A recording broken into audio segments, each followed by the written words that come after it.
Marami kasi nagbabanatan na church, are you the real church? Kaya meron silang mga taglines na real faith.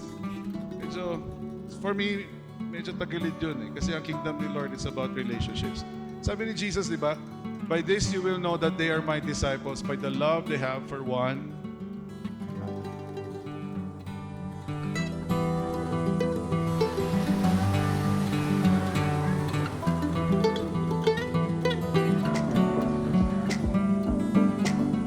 Thank you, Breely. Good morning, family. It's good to be together and worshiping the King of Kings and the Lord of Lords. Amen. Today, it is an honor and privilege for me to be standing here before you and sharing God's Word. And I'd like to thank Pastor Alvin and Pastor Ed for allowing me to share the Word. Kasi we are very protective of our congregation. Hindi ho basta-basta inaalaw kung sino-sino lang po yung pwedeng tumayo at mag-share sa inyo. We are very careful also what kind of word will be planted in your hearts. Okay? So very important po yun. When John the Baptist started this ministry, he said, "Repent, for the kingdom of God is at hand." Ano? Sinabi niya, repent. What does that mean? It means for us to be able to change the way we think about everything. He's saying that we need to change the way we think. Kasi most of the time, we think how the world thinks. Now he's saying to us, look, the kingdom of God is here. Malapit na, nandito na, parang ganon. Okay, so we need to change the way we think. Anyway, there's an exercise that I want to give you that is part of repentance. It's called, it's an exercise na matagal na namin ginagawa. Anybody know the definition of to be redeemed? Okay? Ano ba yung redemption? Okay? Kasi very important, dinidiscuss nyo kanina. Sabi ko nga, magde-deviate ako ng konti. Redemption. Kasi we need to understand that part of the kingdom is redemption. Okay? Redemption means what was in place. Okay, ganito yung exercise natin. Okay, what was in place, taken out of place, and put back in its proper and original place. Bitin natin, everybody, what was in place, taken out of place, and then put back in its proper and original place. Yun yung nangyari sa atin before Jesus, na we were out of place. Because of what, the sin of our forefathers, no? Because of that sin of Adam, we were taken out of our place. Ano ba yung place ninyo? Okay? What was your place? You were sons and daughters of the Most High. You were sons and daughters of God Almighty. And we were taken out of that picture because of what Adam did. And then because of what Jesus Christ has done for us, not of our works, okay? What Jesus Christ has done, He has restored us to our original and proper place. So in the spiritual realm, you are in its original form, yung intention, why God created you to be. Okay, the problem is, naiwan yung utak natin. Kaya kailangan natin mag-repent. Kaya dinerecho kayo nila Pastor Ed and Pastor Alvin. They wanted you to learn more about the kingdom of God. Why? Because we need to change the way we think. Yes, we are restored. We are not condemned. We are favored. We are sons and daughters. The problem is our minds. We still agree with the world rather than agreeing with what the Word of God says. Diba? Kaya every day we need to repent. And for us who continues to repent, sabi sa Romans 12, diba? Sabi niya, renew our minds. Bakit natin kailangan mag-renew? Kasi part yun ng eternal life. For us to be able to know who Jesus is in our lives. That is eternal life. Ngayon, we need to repent kasi kung hindi natin gusto magbasa ng Bible, hindi natin gustong mag-pray, mahirapan tayo makaintindi ng eternity. Hindi po ba? So anyway, hindi po yun ang preaching ko. Alright, my preaching today is the nature of the kingdom of God. Okay? Our text, I have 3 texts today, but the first one is Romans 14, verse 17. It says there, "For the kingdom of God is not eating and drinking, but righteousness and peace and joy in the Holy Spirit." Amen. Background lang po nito. Nag-aaway-away po kasi yung Roman Church nung panahon nila. They were asking kung godly ba to eat on a Sabbath or not, to drink on a Sabbath. Basta ang daming rituals. Okay? So nag-aaway-away ang church, yung congregation noon, nag-aaway-away sila because of the practices and methodologies during those times. Okay? Ano ba yung pananaw mo about church? Kasi dapat, ang church, hindi ka dapat, kunyari kaming mga pastors, dapat bawal daw ang long hair. Sorry na lang. Buti lang, hindi ako yung pastor ninyo. Di ba?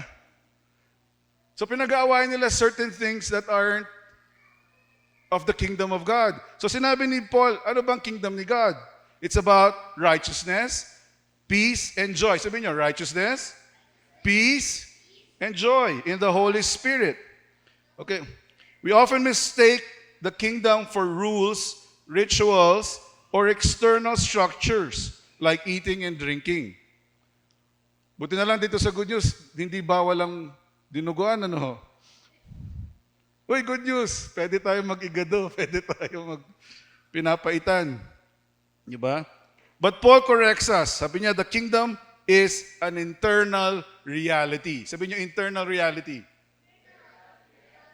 It's about who God says you are and what God has provided for us. It is the operating system of heaven downloaded in our hearts. Di ba every now and then, yung telepono ninyo needs an update. Di ba? Kasi yung operating system kailangan daw ng security update. Alam mo, kung ang telepono nyo, devices nyo kailangan ng updates, kayo rin. Kailangan connected tayo with the Holy Spirit, pa-update po kayo. At ang problema ho kasi natin, our problem is, nagpapa-update lang kayo every Sunday eh. Di po ba? Kaya nga tinutulak lagi nila, pusher na ako ngayon. Kailangan nun namin i-push na meron kayong Bible study every week. At least, once. Which reminds me, babe, I need to repent. Kailangan natin ibalik yung devotions natin every night. Why? Because the kingdom is about the spiritual. In fact, I remember dad and mom, sila papa at mama, sinasabi lagi nila, anak, you must understand the spirit is more real than the physical, what you see. Kaya pala tinatawag na carnal Christians. Kasi ang carnal Christians, it's not about the sin that you do. Carnal Christians means you operate because of what you see, you hear, what you feel. Very emotional ka pagka sinabi ng pastor o every time nagpapa-altar call, nandito ka, Lord. Carnal yon, carnality. Bakit? Because it's what you see, hear, feel. It's instead, sabi dito, it's spiritual. Sabi niyo spiritual. So we have to base it on the Holy Spirit's guidance. So we have to update ourselves every day. Every moment. Kaya di ba sinabi ni James, pray without ceasing.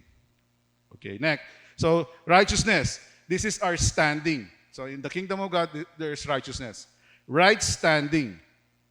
We are in right standing only because of what Jesus Christ has done. So, when we enter into the throne room of grace, God the Father sees Jesus. Not you. Jesus in you. Isn't that wonderful? So that is why we can ask and then receive. Are you good enough to receive? Of course, the answer is no. But because of what Jesus Christ has done, who is good enough to receive that blessing for you? Jesus, who is in you. Amen? So we are not working for approval. We are working from approval. Okay, God already approves of us because of Jesus. The war with God is over. Ulitin ko ha, the war with God is over. Tapos na, bayad na, it is finished. Next, peace. This is our stability. So if righteousness is our standing, peace is our stability. In a chaotic world, the kingdom brings the shalom of God, a wholeness that nothing can fracture. Pag sinabi nating peace, hindi lang siya peace of mind. It's the holistic approach of it all. Your whole being is at peace. Amen? So kahit na magulo na yung world, ito, mga daddies, di ba? Pag dumating na yung mga bills, we are at peace. Nakakatulog pa rin tayo. Amen? Okay. Bakit? Alam natin kung sino yung source natin na magbibigay ng resource sa'yo. Amen?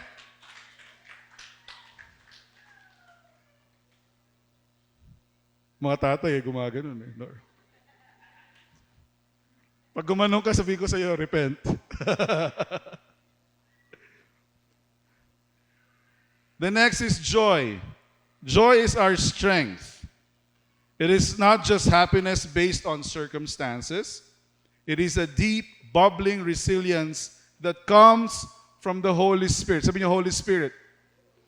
You know, when you believed in the Lord Jesus Christ, when you accepted Jesus Christ, you know what? You were sealed with the Holy Spirit. So the Holy Spirit grants you joy. Sabi niyo, joy.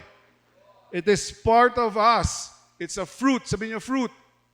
You cannot manufacture joy. Have you heard of the statement, fake it till you make it? Alam mo, sa Christian world, sa kingdom ni God, hindi nyo pwedeng i-fake yon.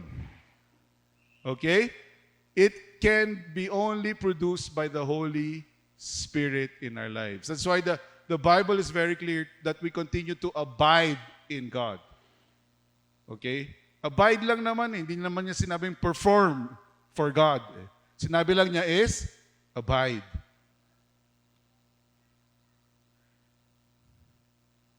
Sorry, nag-reset yung... Anyway, so the point is, the kingdom isn't a place you go to, it is the reality that you carry with you.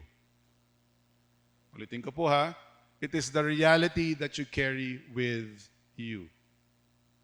That is why, in our next in the next Bible verse that I am giving you, Matthew 6:10, it says, di ba yung prayer ni Jesus when he taught the disciples, he said, let your kingdom come, let your will be done on earth as it is in. If the kingdom of God is about righteousness, our standing.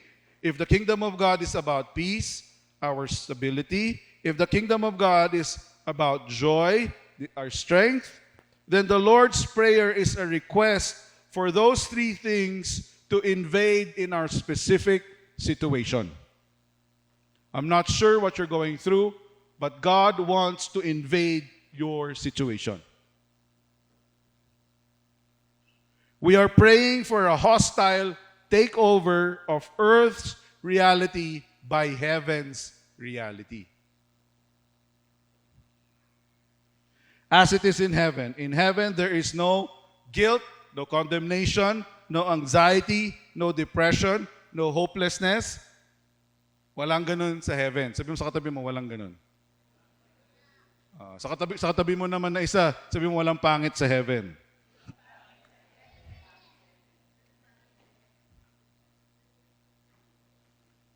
Ano yung sabihin nun? So everywhere you go, you bring heaven with you. Saya, di ba? On earth, we pray, your kingdom come. We are saying, Father, displace the guilt in this room with your righteousness. Pag may nagsusumbong sa inyo, yung mga nagko-condemn sa inyo, you know what? Sabihin nyo, no, I am no longer condemned.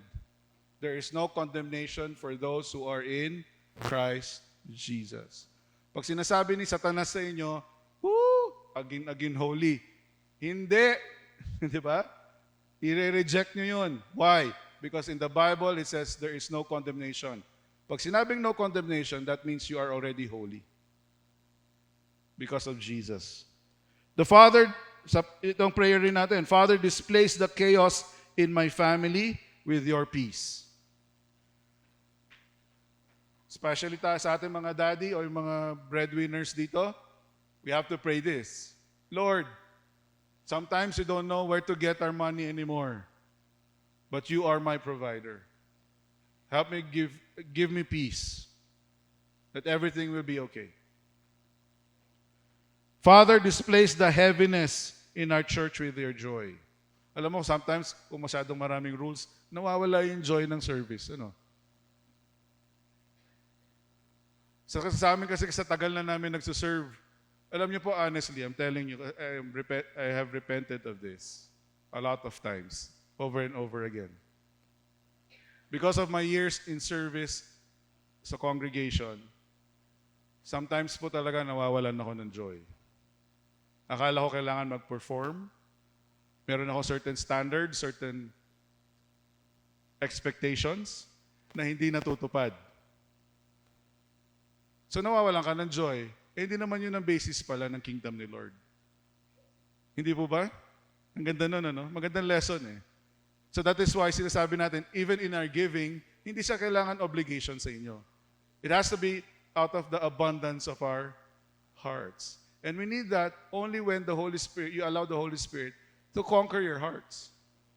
So when we give our time, when we do Bible studies, when you host us for the Bible studies, then, ask the Lord for joy in your life. Honestly po, pag sinabi niyo, bisitahin ko namin kayo, pastor, sa bahay ninyo, nagsisimangot ako eh.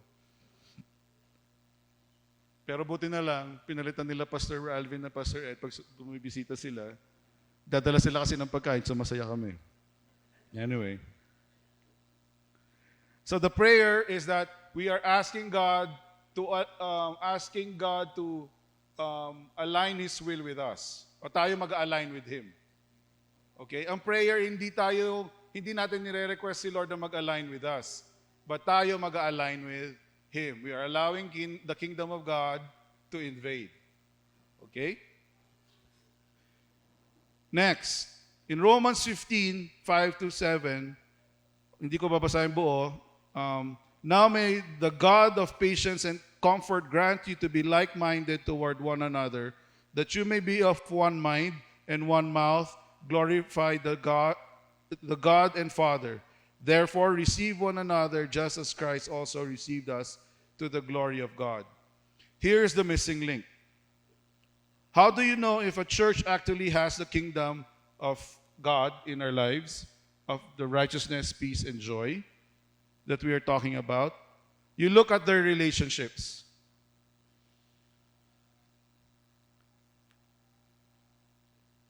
Marami kasi nagbabanatan na church, are you the real church? Kaya meron silang mga taglines na real faith. For me, medyo tagilid yun eh. Kasi ang kingdom ni Lord is about relationships. Sabi ni Jesus, di ba? By this you will know that they are my disciples, by the love they have for one another. So how much love do you have for each other here? Magkakakilala na ba kayo lahat dito? Oh, by the way, alam ko love na love nyo kami kasi nung namatay si Ma'am, during our hardest times, you were there for us. Eh. So I'd like to appreciate you. Thank you so much. Diba? During our hard times, our difficulties, nandiyan kayo. Praying for us, loving us. And that is a big deal. So Paul connects, ito na yung reality natin. No? Paul connects vertical reality and then he makes it horizontal. So yung first point natin kanina, when we defined it, it was internal. And now, kanina sinabi natin it's vertical when we pray. And now it's going to be horizontal. Righteousness leads to acceptance. The connection because we have been made righteous by Christ. we have now the power to receive one another. Saya, no? Meron ako nakausap. Kailan ba tayo pumunta kila Marian? Was it Saturday? Friday. Yeah. Meron ako nakausap sa isa sa mga guests ni Marian. Sabi niya, yeah, it was an internment. We were there. It was a Catholic thing. And we were there with our friends. And yung isa doon, sinabi niya, alam mo, Kuya John, sabi niya, I don't go to church anymore because I feel I am not accepted. Sabi ko, that's so sad. Sabi ko, punta ka sa amin. Di ba? Tapos na yung timer ko. Sabi niya, stop na daw. So are we here to accept one another even when we have different backgrounds? And sometimes yung mga backgrounds natin, hindi ka nais-nais. And yet, yun nga problema with some of the churches na may services.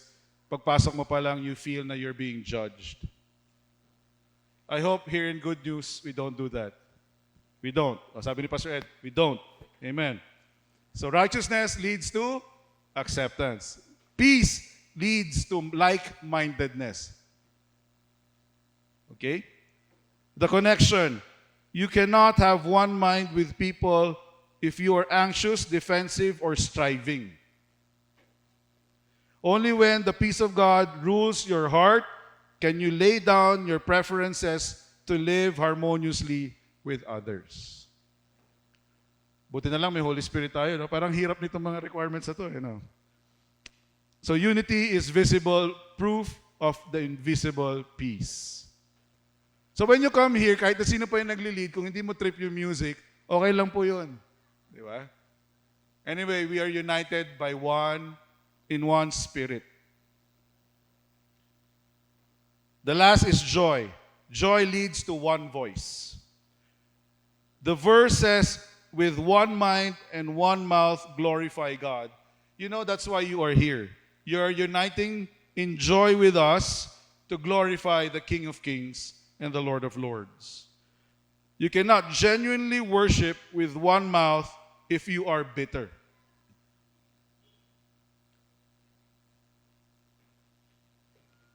Aray, amen, yes Lord. Kanina kinanta na natin yung yes Lord, Amen? So when the joy in the Holy Spirit fills a community, the natural result is unified, explosive worship. Today, kami lang ata nila, Tita Brenda, yung mga elders ng church, nakarelate dun sa songs kasi luma na yung songs. So relate kami. Di ba? Kaya kami nagtataas ng kamay, kaya kami sumasayaw. Because super relate. Sa mga younger generation sa church, yung kinakanta nila parang, ano to, bago? But that's okay, kasi we're worshiping one God, one Savior, one Lord. Amen? So in conclusion, what is the nature of God, of the kingdom? It starts internally. God gives you righteousness, peace, and joy. That is its nature. It moves vertically. You pray for the reality of righteousness, peace, and joy to invade your circumstances. And the last is, it manifests horizontally. It spills out as radical unity where we accept one another and worship with one voice. In closing, if we want to see the kingdom on earth as it is in heaven, we must stop fighting over meat and drink, or our preferences, or preconceived ideas, and start receiving each other in unity. Alam niyo, Pastor Ed, next week, mas matutuwa ka kasi ito yung application nito eh. In unity kasi madalas, we feel that pag sinabi ni Pastor Ed, let's go and pray for one another. You know why you don't go outside your circle?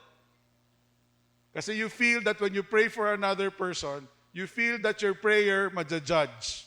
Lalo na pag hindi ka pa batikan, sorry, quote-unquote, no? Kung hindi ka pa batikan sa pag-pray sa ibang tao. Totoo? Amen ba? Or repent? Ano ba? Ano dito? Aray? Di ba? Ang sakit, di ba? Pero it's the nature of the kingdom also manifests itself horizontally. So when people come to you for prayer, automatic sa atin is that we pray because God wants to invade that situation. Di ba? So the world will not believe because of our theology or kung ano pa yung arguments natin na tama yung ating paniniwala. They will only believe because of our unity and the love that we have for each other. This is the kingdom made visible. Amen. Pastor Ed?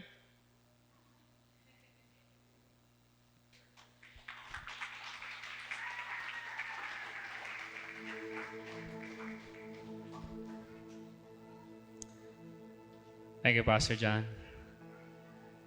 And yes, we pray for more invasion of the Holy Spirit in everything that we do, so that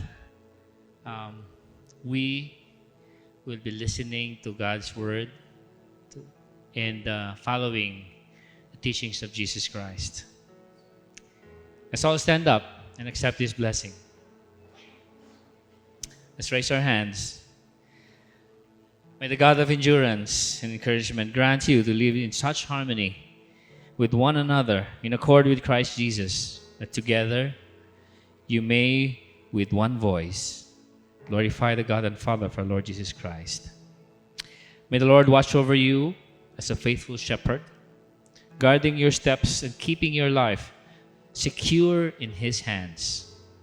May His gracious presence rest gently upon you, bringing strength when you are weary and comfort when you are burdened. May you walk this week under His loving gaze, confident in His favor, and anchored in His deep and unshakable peace. Go knowing you are blessed, you are kept, and you are never alone. And everyone says, Amen. Remember, family, wherever we go, we bring good news.